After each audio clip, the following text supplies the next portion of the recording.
Hello friends, मेरा नाम राज है और मैं ई कॉमर्स इंडस्ट्री से पिछले कुछ सालों से जुड़ा हुआ हूँ। मैं Flipkart, Amazon, Paytm, ShopClues, eBay जैसी मार्केट प्लेस वेबसाइट्स पे पिछले कुछ सालों में ऑनलाइन सेलिंग कर रहा हूँ। मुझे पिछले सालों में काफ़ी सारे लोगों ने कई तरह के सवाल पूछे इस इंडस्ट्री के बारे में, जैसे कि ये बिज़नेस कैसे स्टार्ट किया जाता है, इसमें क्या क्या डॉक्यूमेंट्स लगते हैं, पेमेंट सेफ है या नहीं है, या फिर किसी टेक्निकल नॉलेज की ज़रूरत है या नहीं है। तो मैंने सोचा कि क्यों ना एक यूट्यूब चैनल के थ्रू वाइडर ऑडियंस को इस पर्टिकुलर इंडस्ट्री के बारे में एडुकेट एंड अवेयर किया जाए। ये बिजनेस बहुत ही प्रभावशाली है दोस्तों। इसमें एक बायर घर बैठे अपने वो जरूरत के सारे सामान खरीद सकता है जो कि उसको उसके टाउन पे या उसकी सिटी में या तो अवेलेबल होते नहीं है या फिर बहुत ही मुश्किल से अवेलेबल होते हैं। और साथ ही एक सेलर को भी एक लिमिटेड ऑफलाइन मार्केट की जगह एक लार्जर प्लेटफॉर्म, एक लार्जर चैनल जैसे कि pan India access, world wide access उसको मिल जाता है and it results more profit and a better lifestyle. देखिए दोस्तों, ऐसा नहीं है कि ये ई कॉमर्स बिजनेस एक बड़ा ब्रांड या फिर कोई बड़ा बिजनेस हाउस ये लोग कर सकते हैं। एक हाउसवाइफ भी या एक स्टूडेंट भी, कोई भी इंडिविजुअल अपने पार्ट टाइम की अर्निंग के लिए ये काम स्टार्ट कर सकता है और इसके लिए कोई ज़्यादा डॉक्यूमेंट्स वगैरह की ज़रूरत नहीं है यदि वो बहुत ही छोटे अर्निंग में काम करना चाहता है तो। हाँ, जैसे जैसे उसका बिजनेस ज़्यादा इस्टेब्लिश होगा, ज़्यादा ऑर्डर्स आएंगे और ज़्यादा काम करना होगा तो उसे फिर गवर्नमेंट के बनाए हुए रूल्स के हिसाब से उसे आगे बढ़ना पड़ेगा। दोस्तों, ये अपने तरह का पहला यूट्यूब चैनल होगा जिसमें स्पेसिफिकली ई कॉमर्स इंडस्ट्री के बारे में इन डेप्थ इंफॉर्मेशन दी जाएगी।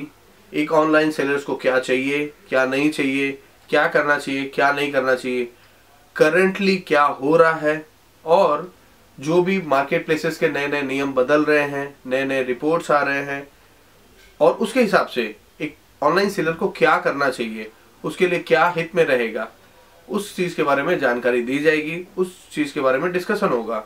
तो आइए शुरू करते हैं।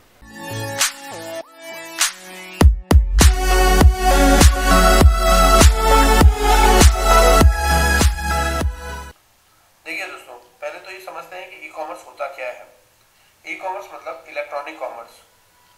समझिए आपका स्टोर है और कोई कस्टमर आपके यहाँ आता है, कोई सामान खरीदता है और वो आपको कैश में पेमेंट करता है और ले जाता है सामान। अभी ये ऑफलाइन ट्रांजैक्शन हुआ, लेकिन जब यही ट्रांजैक्शन उसके बैंक खाते से होते हुए इलेक्ट्रॉनिक चैनल के थ्रू आपके बैंक खाते में वो चीज जमा होता है, पेमेंट जमा होता है, तो उसे इलेक्ट्रॉनिक कॉमर्स कहते हैं या ई कॉमर्स कहते हैं। ठीक है। अब सेकंड क्वेश्चन है कि ये क्यों जरूरी है। देखिए, यदि आपका स्टोर किसी पर्टिकुलर सिटी के एक लोकेलिटी में है तो जो आसपास के नेबर होंगे वही आपके मार्केट को, वही आपके प्रोडक्ट को एक्सेस कर सकेंगे या खरीद सकेंगे। ठीक है, तो वो एक सीमित दायरा हो गया आपके इनकम का। लेकिन यदि आप अपना प्रॉफिट बढ़ाना चाहते हैं, आप अपना सेल्स बढ़ाना चाहते हैं, तो आपको इलेक्ट्रॉनिक कॉमर्स का सहारा लेना होगा। आपको एक वेबसाइट बनानी होगी, उसकी मार्केटिंग करनी होगी और इस तरह से आप अपना सेल चैनल से बढ़ा सकते हैं, क्योंकि ऑल ओवर इंडिया के लोग या ऑल ओवर वर्ल्ड के लोग आपसे वो सामान खरीद सकेंगे। तीसरा क्वेश्चन आ जाता है, ये होता कैसे है। जैसे कि मैंने पहले आपको बताया कि या तो आप अपनी वेबसाइट बना लीजिए, ठीक है, और उसमें कुछ पेमेंट गेटवे इंटीग्रेशन वगैरह करके आप चैनल, आप प्रोडक्ट के पैसे एक्सेप्ट करना शुरू कर दीजिए डेबिट कार्ड या क्रेडिट कार्ड के थ्रू। और यदि आप इस तरीके से नहीं जाना चाहते तो एक आसान तरीका ये भी है कि आप ई कॉमर्स चैनल्स के थ्रू आप अपना आइटम बेच सकते हैं। और ये ई कॉमर्स चैनल जैसे ही कुछ एक मार्केट प्लेसेस है जैसे अमेजॉन, फ्लिपकार्ट, स्नैपडील वगैरह, आप यहाँ पे अपने सेलर रजिस्टर हो जाइए, अपने प्रोडक्ट शोकेस कीजिए। जब आपका आइटम सेल होगा आप उन्हें पैक करके भेज दीजिए और बदले में मार्केट प्लेस के थ्रू आपको पेमेंट रिसीव हो जाएगा और इस तरह आप अपना मुनाफा बढ़ा सकते हैं। देखिए दोस्तों, यदि आपको अपने प्रोडक्ट्स मार्केट प्लेसेस के थ्रू सेल करने हैं तो मेरे सजेशन में eBay.in, क्राफ्टविला, सोपो, क्राफ्टली, इस तरह की मार्केट प्लेसेस की ओर जाएंगे। मैं इन मार्केट प्लेसेस का नाम क्यों सजेस्ट कर रहा हूँ, क्योंकि इसमें कोई भी इंडिविजुअल अपने आप को जल्दी ही सेलर रजिस्टर करवा सकता है और अपने प्रोडक्ट शोकेस करके उन्हें बेच सकता है। इसका रजिस्ट्रेशन का प्रोसेस काफ़ी आसान है दोस्तों। देखिए, इन मार्केट प्लेसेस में आपको बेचने के लिए आपको पहले रजिस्टर करना होगा और रजिस्ट्रेशन के लिए आपको ईमेल आईडी की जरूरत पड़ेगी और मोबाइल नंबर की जरूरत पड़ेगी। यहाँ पे आपका वेरिफिकेशन होगा। वेरिफिकेशन हो जाने के बाद में आपको अपने शॉप का या ब्रांड का एक नाम रखना होगा और साथ ही एक लोगो क्रिएट करना होगा। इसी के साथ ही आपको कुछ डॉक्यूमेंट्स भी लगेंगे, जैसे कि आपका photo ID card. Photo ID में आप अपने आधार कार्ड, वोटर आईडी कार्ड या फिर पासपोर्ट दे सकते हैं। साथ ही एड्रेस प्रूफ, जिसमें आप अपना टेलीफोन बिल या फिर इलेक्ट्रिक बिल या इसी तरह का कुछ भी गवर्नमेंट अप्रूव्ड बिल आपको देना पड़ेगा, जिससे आपका एड्रेस वेरिफिकेशन हो सके। और फाइनली आपको देना होगा बैंक डिटेल। बैंक डिटेल की इसलिए जरूरत पड़ेगी क्योंकि जो भी पेमेंट्स मार्केट प्लेसेस आपके बिहाफ में रिसीव करेंगे, वो ऑर्डर सक्सेसफुली डिलीवर हो जाने के बाद में आपके अकाउंट में वो पैसा क्रेडिट करेंगे या जमा करेंगे। ठीक है, तो ये बैंक डिटेल में आपको ये ध्यान रखना होगा कि आपको क्या क्या देना है। आपको बैंक डिटेल में अपना अकाउंट नेम, अकाउंट नंबर, अपना बैंक का नेम और बैंक का एड्रेस देना होगा और साथ में देना होगा आईएफएससी कोड। अब यदि आपको ये नहीं मालूम है कि आपके बैंक अकाउंट जिस ब्रांच में है उसका आईएफएससी कोड क्या है, तो आप नीचे दिए गए वेबसाइट में अपना आईएफएससी कोड देख सकते हैं। देखिए, यदि आपका as a business seller register होना है मार्केट प्लेसेस में, तो इसके लिए कुछ एक वेबसाइट्स है जो सिर्फ बिजनेस को ही सेलर बनाती है, जैसे कि Flipkart, amazon.in, Paytm, money.com, ShopClues, Snapdeal, मिराव.com। ऐसे मार्केट प्लेस में एज अ सेलर रजिस्टर होने के लिए आपको जो डॉक्यूमेंट्स पहले बताए गए थे, इसके सिवा एक्स्ट्रा डॉक्यूमेंट्स लगेंगे। ट्रेड लाइसेंस, आपका वैट सर्टिफिकेट, आपका सीएसटी सर्टिफिकेट और आपके बिजनेस का टैन नंबर। इसके सिवा जैसे मैंने आपको पहले बताया था, आपको एक ब्रांड नेम या आपको एक लोगो तो क्रिएट करना ही होगा। एक बार सक्सेसफुली आप सेलर रजिस्टर हो जाते हैं मार्केट प्लेस में, तो आपको एक सेलर डैशबोर्ड या फिर एक सेलर पैनल आपको प्रोवाइड किया जाता है। इसमें अलग अलग एलिमेंट्स होते हैं, अलग अलग लिंक होते हैं या अलग अलग टैब होते हैं, जैसे कि listing tab, order tab, payment tab, metrics या performance tab, promotion tab, seller support tab और हेल्प सेक्शन या जनरल एफएक्यू टैब। चलिए आइए एक एक टैब के बारे में या एक एक लिंक के बारे में अपन डिटेल से डिस्कस करते हैं। देखिए, लिस्टिंग टैब क्या होता है। लिस्टिंग टैब मतलब जो भी आप प्रोडक्ट सेल कर रहे हैं वो सब आपको एक जगह दिखाई जाएगी। ठीक है, इधर इससे क्या होगा कि आप यदि अपने रेट अपडेट करना चाहें, आप अपनी क्वांटिटी अपडेट करना चाहें, क्वांटिटी आउट ऑफ स्टॉक करना चाहें, तो आप इस टैब में जाके आप उसे कर सकते हैं। साथ ही लिस्टिंग टैब ये भी आपको सर्विस प्रोवाइड करता है कि आप नए प्रोडक्ट भी आप उसमें लिस्ट कर सकते हैं। अभी नए प्रोडक्ट लिस्ट करने के दो तरीके हैं। या तो वो प्रोडक्ट का कैटलॉग ऑलरेडी मार्केट प्लेस में लिस्टेड है, आपको क्या करना है कि सिर्फ वहां पे अपने रेट्स, अपनी क्वांटिटी और आपकी फुलफिलमेंट लेटेंसी डालनी है कि आप कितने दिन में उसे फुलफिल कर पाएंगे। ठीक है, और आप ऑलरेडी लिस्टेड कैटलॉग को आप सेल कर सकेंगे। ठीक है, इस केस में आपको ध्यान रखना होगा कि जो ऑलरेडी लिस्टेड प्रोडक्ट है वो ज्यादातर केस में किसी बड़ी कंपनी के ब्रांड्स होते हैं। ठीक है, या फिर किसी दूसरे सेलर के प्रोडक्ट्स होते हैं। इस चीज का आपको ध्यान रखना होगा कि यदि आपके पास में वो परमिशन नहीं है कि आप वो प्रोडक्ट सेल कर सके, तो उन लिस्टिंग से आपको हटाया भी जा सकता है। इसके लिए कई बार मार्केट प्लेसेस आपसे परचेज बिल या आपसे वैलिड ऑथराइजेशन सर्टिफिकेट मांगते हैं उस सेलर के, जो सेलर ने ऑलरेडी उसे लिस्ट किया है। ठीक है, दूसरा तरीका ये है कि यदि आप उस प्रोडक्ट के मैन्युफैक्चरर खुद ही हो या फिर वो प्रोडक्ट आप अपने सर्टिफिकेट के थ्रू आप उसे ऑथराइज करवा लीजिए और उसके बाद में कोई भी दूसरा सेलर आपके प्रोडक्ट को बिना आपकी अनुमति के वो सेल नहीं कर सकेगा। ठीक है। लिस्टिंग में आपको मैं ये भी समझाता हूँ कि आप प्रोडक्ट लिस्ट कैसे करें।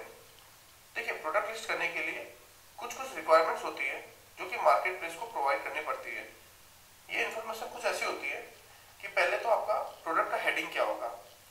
देखिए, ये हेडिंग आपको एक इम्पॉर्टेंट फैक्टर होता है, बिकॉज कोई भी बायर प्रोडक्ट को सर्च करता है तो उसी हेडिंग के थ्रू, उसी टाइटल के थ्रू आपको आपके प्रोडक्ट को सर्च करेगा।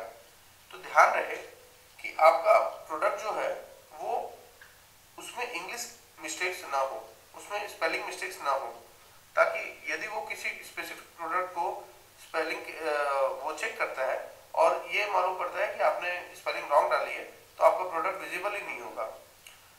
आपको ये भी ध्यान रखना होगा कि उस प्रोडक्ट को आप बेस्ट डिस्क्राइब या बेस्ट आइडेंटिफाइड कैसे करवा सकते हैं। ठीक है। कई बार ये जो टाइटल होते हैं ये एसईओ ऑप्टिमाइज होते हैं या सर्च इंजन ऑप्टिमाइज होते हैं। यदि आपने अपने प्रोडक्ट के बारे में बहुत अच्छा डिस्क्रिप्शन डाला है, आपने उसे बेहतर आइडेंटिफाइड करवाया है, तो आपका प्रोडक्ट सर्च इंजन ऑप्टिमाइजेशन में भी लिस्ट होगा और बायर कई बार वहां से भी वो ट्रैफिक आती है और आपके प्रोडक्ट को खरीद लेती है। It results more sale. तो फिर आपको ये ध्यान रखना होगा कि आपकी टाइटल आपका प्रोडक्ट का एकदम सही होना चाहिए और उस प्रोडक्ट को स्पेसिफिकली डिस्क्राइब करना चाहिए। ठीक है। नेक्स्ट आती है डिस्क्रिप्शन। डिस्क्रिप्शन में क्या है कि उस प्रोडक्ट के बारे में आपको उसका लेंथ, विड्थ, हाइट, उसका साइज, उसका वेट, उसका कलर, उसका मटेरियल, ये सब डालना होता है जिससे कस्टमर ज़्यादा एडुकेट और ज़्यादा इन्फॉर्म हो अबाउट द प्रोडक्ट। ठीक है। ये बात आपको ध्यान रखना होगा कि जो भी आप डिस्क्रिप्शन डालो जेन्युइन रहे, क्योंकि यदि आपने कुछ रॉन्ग डिस्क्रिप्शन डाला, उसे बढ़ा चढ़ा के दिखाया और कस्टमर के एक्सपेक्टेशंस को आपने काफ़ी बढ़ा दिया और जब बायर उसे खरीदता है और जब उसे डिलीवर होता है और जब उसके एक्सपेक्टेशन के हिसाब से जब वो प्रोडक्ट उसके हाथ में नहीं आता है तो वो उसे रिटर्न कर देता है और ये रिटर्न के कई बार चार्जेस सेलर को भुगतने पड़ते हैं। तो आप इस चीज़ के लिए फ्रेंड्स आपको ये भी ध्यान रखना होगा कि प्रोडक्ट लिस्टिंग करते समय आपके इमेजेस हाई क्वालिटी हो, ब्लर नहीं होने चाहिए और वो मार्केट प्लेसेस के स्पेसिफिक साइज के हिसाब से होने चाहिए कि इतने पिक्सल बाय इतने पिक्सल चाहिए उन्हें। ठीक है। इसके साथ ही आपको किसी भी प्रोडक्ट का प्राइस सेलेक्ट करते समय आपको ये बात ध्यान रखना होगा कि उस आइटम का कॉस्ट क्या है। ठीक है। मार्केट प्लेसेस चार्जेस क्या है, पेमेंट गेटवे चार्जेस क्या है, कोई फिक्स लिस्टिंग चार्जेस क्या है। साथ ही आपको कंसिडर करना पड़ेगा टैक्स एलिमेंट को भी। ठीक है। और फाइनली आपका प्रॉफिट। तो प्राइस सेलेक्ट करते समय या ये आपको कैलकुलेट करना होगा कि ये जो भी मैंने आपको फैक्टर्स बताए इन सब को आप कंसिडर करें एंड फिर फाइनली आपका क्या आउटपुट निकल रहा है आप उसके बारे में सोचेंगे। ठीक है। आप ये ध्यान रखिएगा कि एक मार्केट प्लेस की एक प्रोडक्ट लिस्टिंग गाइडलाइन होती है, आप उन्हें पहले पढ़ लें, अच्छी तरह से समझ लें। ठीक है। और उसके बाद में ही प्रोडक्ट को लिस्ट करें, जिससे क्या होगा आपका प्रोडक्ट लिस्टिंग को रिजेक्शन होने का खतरा कम रहेगा और आपके प्रोडक्ट बेहतर रूप से लिस्ट हो सकेंगे। चलिए नेक्स्ट स्टेप ऑर्डर के बारे में जान लेते हैं। अभी क्या है, ऑर्डर में आपके ऑर्डर्स के बारे में जानकारी दी जाती है, जैसे कितने आपके पेंडिंग ऑर्डर्स हैं, कितने आपके ऑर्डर मैन्युफैक्चर्ड हो गए हैं और कितने ऑर्डर आपके कंप्लीट हो चुके हैं। साथ ही यदि किसी ऑर्डर को कुछ ऑर्डर कैंसिल हुए हैं आपके द्वारा या मार्केट प्लेस के द्वारा, तो उसके बारे में भी जानकारी अलग लिंक के द्वारा दी जाती है कैंसिल ऑर्डर टैब में। ठीक है। आपको ऑर्डर्स फुलफिल करते समय ये ध्यान देना होगा कि आप प्रोडक्ट को ड्यूली चेक कर लें। और हाँ, एक मार्केट प्लेस का एक पैकेजिंग गाइडलाइन होता है कि आपको प्रोडक्ट को कैसे पैक करना है, उस समय में क्या क्या सावधानियां बरतनी है, उस चीज़ को आप बेहतर तरीके से समझ लीजिएगा ताकि आपके प्रोडक्ट रिटर्न होने के चांसेस कम हो जाए। ठीक है। इसके बाद में आता है पेमेंट टैब, जहाँ पे आपने जो ऑर्डर सक्सेसफुली कंप्लीट कर लिए उनके पेमेंट्स के बारे में डिटेल रहता है ऑर्डर वाइज। ठीक है। आप इस चीज़ में आपको ध्यान देना होगा कि आपके ऑर्डर्स कि पेमेंट है वो बराबर आए या नहीं, ये आप उसे चेक कर सकें। और यदि किसी ऑर्डर का पेमेंट बाकी है तो आप मार्केट प्लेस के सपोर्ट सेल के साथ में उस ऑर्डर का फॉलो अप करें। ठीक है दोस्तों, नेक्स्ट टैब आता है मैट्रिक्स या परफॉर्मेंस टैब। परफॉर्मेंस टैब ये होता है कि किसी सेलर ने कैसा परफॉर्म किया, आपने एक निश्चित समय के अंदर में कितने ऑर्डर फुलफिल किए, और यदि वो ऑर्डर प्रॉपरली फुलफिल हुए या नहीं, उसमें कुछ कैंसिलेशन तो नहीं हुए हैं। यदि वो कैंसिलेशन होते हैं तो आपका एक जो सेलर लेवल होता है वो कम हो जाता है, जिसके कारण आपकी प्रोडक्ट की विजिबिलिटी कम हो जाती है और जिसके कारण आपको ऑर्डर्स कम आते हैं। तो आपको ये जो पर्टिकुलर परफॉर्मेंस टैब है ये बहुत मदद करता है आपको ये समझाने में कि किसी पर्टिकुलर प्रोडक्ट या किसी पर्टिकुलर कैटेगरी में आप यदि अच्छा काम कर रहे हैं या आप खराब काम कर रहे हैं या उसमें क्या इम्प्रूवमेंट करने की जरूरत है। यदि कोई पर्टिकुलर प्रोडक्ट बहुत खराब जा रहा है तो उसके बारे में भी जो कस्टमर जो कंप्लेन करते हैं वो एक परसेंटेज वाइज आपको बता दिया जाएगा, ताकि आप उन चीज़ों के ऊपर में ध्यान करके अपने परफॉर्मेंस लेवल को अच्छा बना सकें, ताकि आपके प्रोडक्ट की बेहतर विजिबिलिटी हो सके। इसके बाद में आता है प्रमोशन टैब। प्रमोशन टैब आपको हेल्प करता है कि आप अपने लिस्टेड प्रोडक्ट को बेहतर विजिबिलिटी दिला सकें। किस तरह से time to time market places sales लाते हैं और उनमें आपको कहते हैं कि आप उनमें पार्टिसिपेट करें ताकि आपके ऑर्डर ज़्यादा आ सकें। ठीक है, इनमें आपको कुछ परसेंटेज डिस्काउंट देने होते हैं अपने प्रोडक्ट के ऊपर में, तो उसकी विजिबिलिटी बढ़ जाती है उन कैटलॉग्स की और वो ज़्यादा सेल होते हैं। इस तरह से आप अपनी सेल को ज़्यादा कर सकेंगे। सेकेंड, आप यदि पे पर क्लिक के थ्रू आप अपने प्रोडक्ट की विजिबिलिटी बढ़ाना चाहें तो वो भी आपके प्रमोशन के अंदर में आपका कवर होता है। इसके साथ में कुछ ऐसा भी होता है कि आप यदि कुछ प्रोडक्ट को के ऊपर में कुछ डिस्काउंट देते तो आपकी विजिबिलिटी बढ़ जाती है, उनको स्पेशली हाईलाइट किया जाता है। इस तरह से क्या होता है कि आप यदि कोई नई प्रोडक्ट की लिस्टिंग किए हैं और उनकी सेल बढ़ाना चाहते हैं तो प्रमोशन जो टैब है ये आपको बहुत मदद करता है। तो इसके बारे में मार्केट प्लेस की क्या गाइडलाइन रहती है वो आप उनको अच्छी तरह से समझ लें। नेक्स्ट लिंक आता है सेलर सपोर्ट। अभी आपको किसी तरह की यदि प्रॉब्लम हो, कोई क्वेश्चंस हो या आपको कुछ फीडबैक देना हो तो बहुत सारे मार्केट प्लेसेस अपने अपनी तरह से ये सुविधा सेलर्स को देते हैं। आप मेल के थ्रू या फोन कॉल के थ्रू, आप उसके चैट सपोर्ट के थ्रू या उनके डैशबोर्ड में ही सेलर सपोर्ट का एक पैनल होता है, आप उसमें जाके अपने फीडबैक्स या अपने कंप्लेंट्स रजिस्टर करवा सकते हैं। साथ ही एक चीज़ का ध्यान आप जरूर दीजिएगा कि आप अपने अकाउंट मैनेजर या रिलेशनशिप मैनेजर के बारे में जरूर जानकारी रखिएगा। यदि आपको वो प्रोवाइड की जा रही है तो ये आपके ओवरऑल परफॉर्मेंस को और ओवरऑल सेल को बढ़ाने में काफ़ी मददगार होते हैं। अपना फाइनल टैब होता है हेल्प सेक्शन या जनरल एफएक्यू।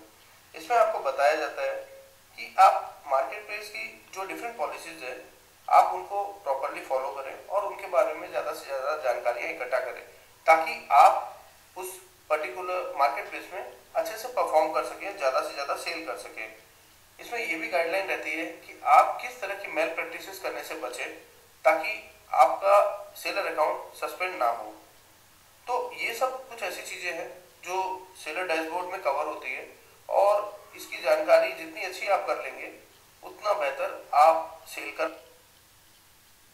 फ्रेंड्स, इस वीडियो में हमने ये कवर किया कि ई कॉमर्स क्या होता है और हमें ई कॉमर्स की जरूरत क्यों है, कौन कौन से मार्केट प्लेसेस हैं जो ई कॉमर्स सर्विस प्रोवाइड करते हैं और हम उनमें एज अ सेलर कैसे रजिस्टर हो सकते हैं।